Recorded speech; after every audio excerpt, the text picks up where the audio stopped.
కేంద్ర ఉద్యోగులకు 30 రోజుల సర్వీస్ సెలవులు. కేంద్ర ప్రభుత్వ ఉద్యోగులకు 30 రోజుల సర్వీస్ సెలవులు ఉంటాయని, వాటిని వ్యక్తిగత అవసరాలకైనా, వృద్ధ తల్లిదండ్రులకు సంరక్షించుకోవడానికైనా వినియోగించుకోవచ్చని కేంద్ర సిబ్బంది వ్యవహారాల శాఖ సహాయ మంత్రి జితేంద్ర సింగ్ రాజ్యసభకైతే వెల్లడించారు. ఉద్యోగులు తమ వృద్ధ దంపతులను, తల్లిదండ్రులను చూసుకోవడం కోసం తీసుకునే సెలవులకు ఏదైనా నిబంధన ఉందా అని రాజ్యసభలో సమాధానం అయితే ఇచ్చారన్నమాట.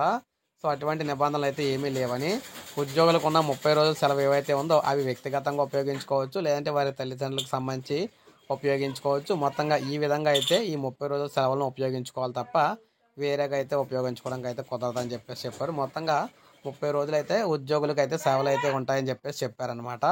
సో ఇది మనకి సర్వీస్ సెలవులు అన్నమాట. ఇది మనకి తాజా సమాచారం ఉద్యోగుల సెలవులకు సంబంధించి. ఒక లైక్ చేయండి, సబ్స్క్రైబ్ చేసుకోండి, మన ఛానల్ సబ్స్క్రైబ్ చేసుకుని ఫాలో అవుతానండి. ఇలాగే లేటెస్ట్ అప్డేట్స్ అందిస్తూ ఉంటాను మీకు.